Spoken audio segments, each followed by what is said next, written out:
When Sega went third party, people were pretty excited about the Xbox and the PlayStation, but they lost their freaking minds when it came to what they would do with Nintendo. I am the Game Collector, and this is Second Opinion Games, and today we look at Sega on the Game Boy Advance.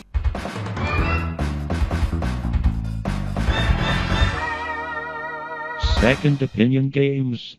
It was a no-brainer to bring Sonic onto the Game Boy Advance. There was a ton of games for this system, but the Sonic Advance series, in which there were 3 of them, were by far the best. The first one was okay, the second one was tremendously awesome, and the third one was pretty darn good in its own right. You know, just like the Sega Genesis games themselves. But these are brand new games with a brand new look in Sonic the Hedgehog. Personally, I kind of like the design that he has going on here, and the gameplay is near perfect. You have those spots where everything moves really fast, and then the spots where you could slowly work out some platforming. This feels exactly how Sonic should, and quite frankly, they're a heck of a lot better than anything that was on the Genesis back in the day. It's sad that they're often overlooked as just throwaway portable titles, because the quality here is just tremendous, and also the level of difficulty really means that anyone can pick up and play it, which means they're on the easier side, but trust me, it's something you're gonna want in a Sonic game.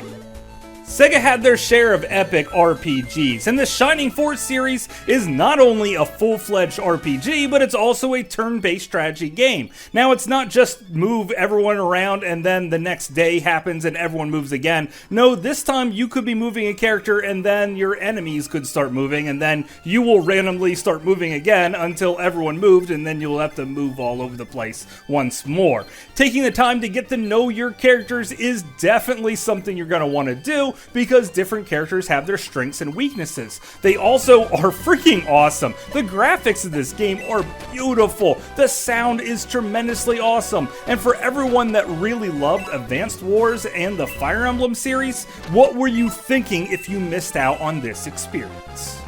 After the Dreamcast demise, they had a lot of games that they thought might fit better on a more portable system, and they looked to Virtual Tennis of all the games. Basically, it's Pong, but with real live people running back and forth. They hit their little Pong paddle with something called a racket, and then there's a weird scoring system. If you score a point, it immediately jumps to 15 love. Love apparently means 0 here. Then it goes to 30-0 or maybe 45-0, and then you will score 1 point after 40-something. This whole scoring system is baffling to me. There's also a giant net in the middle that you have to watch out and make sure you hit your ball over. This is a serviceable tennis game, at least. But hey, it's time for some Crazy Taxi! This was one of the coolest ports over to the Game Boy Advance, and one that probably should not have been possible. They have highly compressed voice sampling here of all of your favorite characters screaming at you, telling you how bad of a driver you are every time you run into everything. Also, it has the full-on 3D world to drive in. The frame rate here is horrendously terrible, but when you're playing it on a Game Boy Micro, it looks amazing. Blown up on your big screen TV, you're gonna wanna vomit everywhere. Heck, they even have all the levels from the Crazy Box, which are different challenges to try to complete in here, and they have all the maneuvers that your car could do, like the Crazy Dash or the Crazy Spin Out. Yeah, this is one heck of a crazy game. All 4 characters are also here, and this is just one you have to see to truly believe.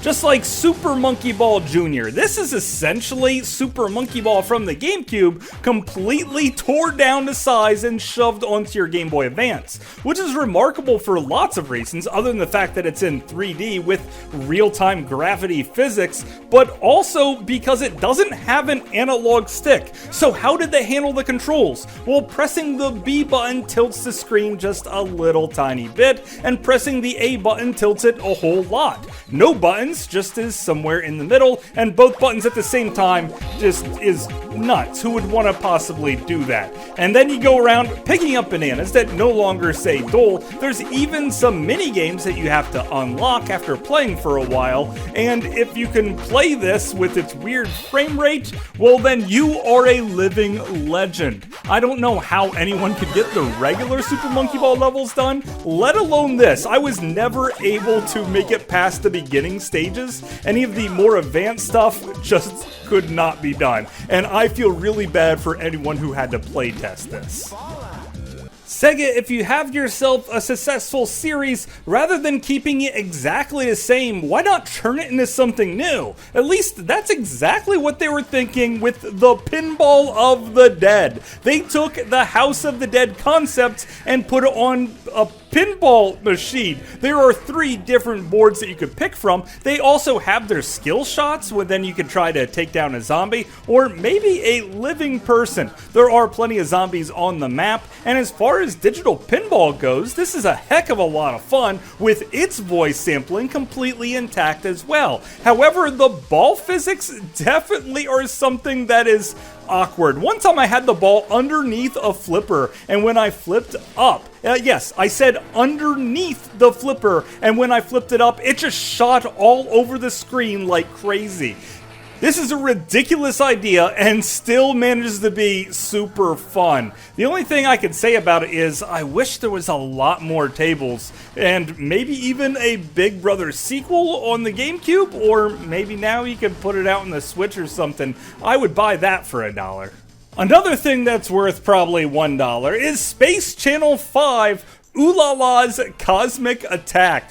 This is also a port of a Dreamcast game where it's rhythm-based, so you know I'm really bad at it, and you get to play as Ooh La La, which was a rather attractive, cartoony female person, but here it just looks off. On top of it, who knows what they're even saying? Right, left, shoot, shoot, shoot, and then you have to try and mimic it to the beat? It's something that I could never possibly do in all my time. And it also brings to mind a couple of other questions, like if you're in outer space, does your spacesuit really need a dress? I don't think that's very functional, just like this game in general.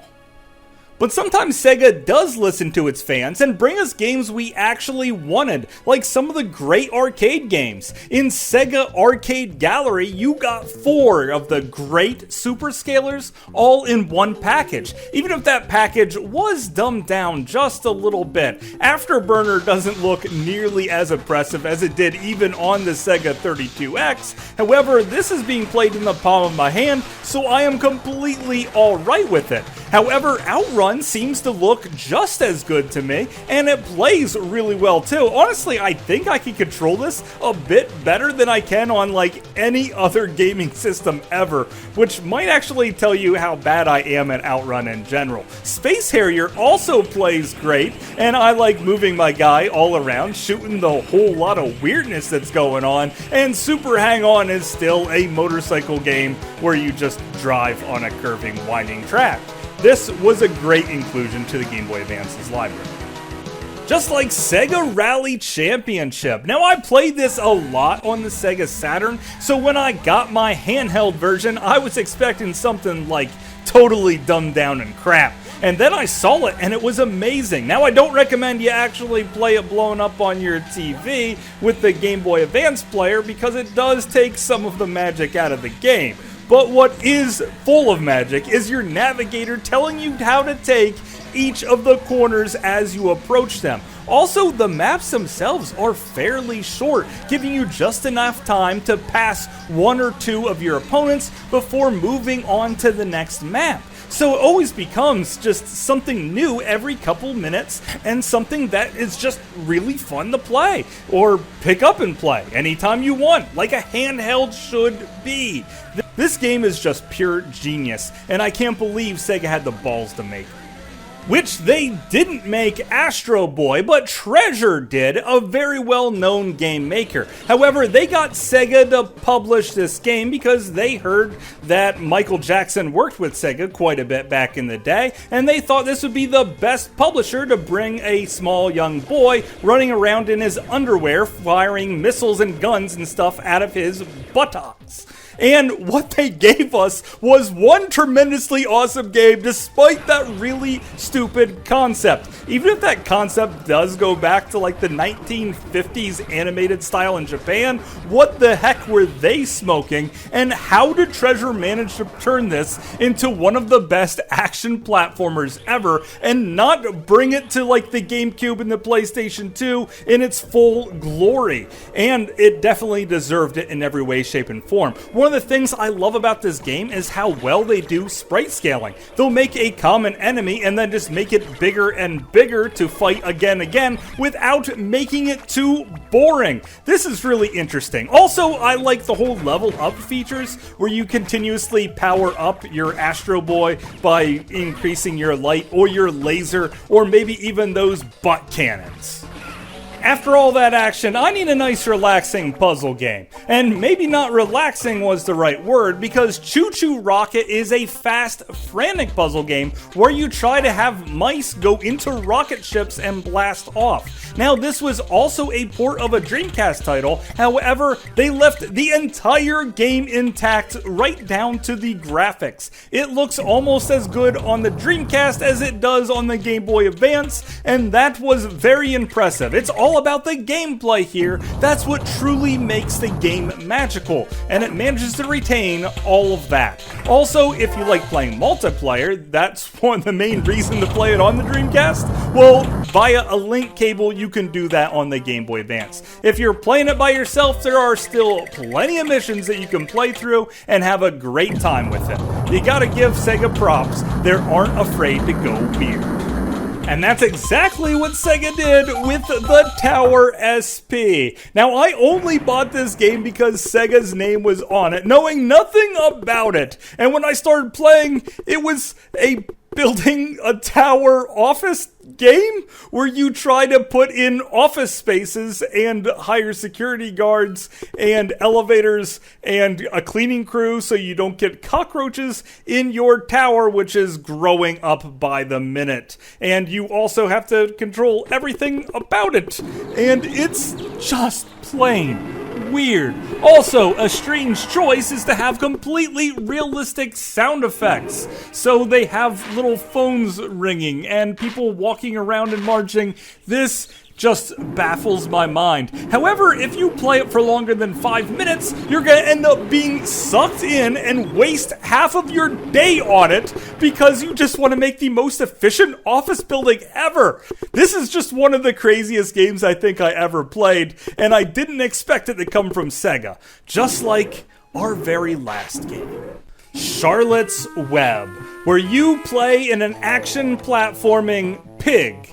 You have to press a button just to wake him up. Your health bar is a cob of corn, and you move the pig around, and it looks almost photorealistic, just like the geese and the horses and the people in this game. And what's sick about it is a pig jumping from platform to platform and then pulling himself up as if it was Samus herself just running through this Metroidvania-style game where there's actual missions here. Now, you could be just sitting on eggs and cracking little ducklings out of it. The whole thing is hilarious on all aspects. It's sure, it gets a little wordy at some spots, but it still manages to be one of the best platform experiences on the Game Boy Advance, where you platform as a pig! The whole thing is completely nuts. Thank you so much, Sega, for bringing us one of the most underrated games ever. But of course, that's just my opinion. Thanks for watching.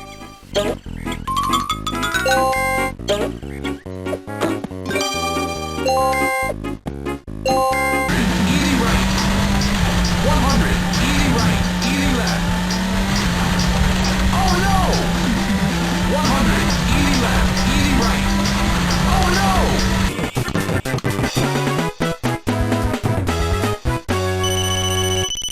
Hopefully you guys enjoyed this video. I had a great time making it, and I am finally able to share one of my greatest guilty pleasures with you, playing Charlotte's Web, the action platforming pig.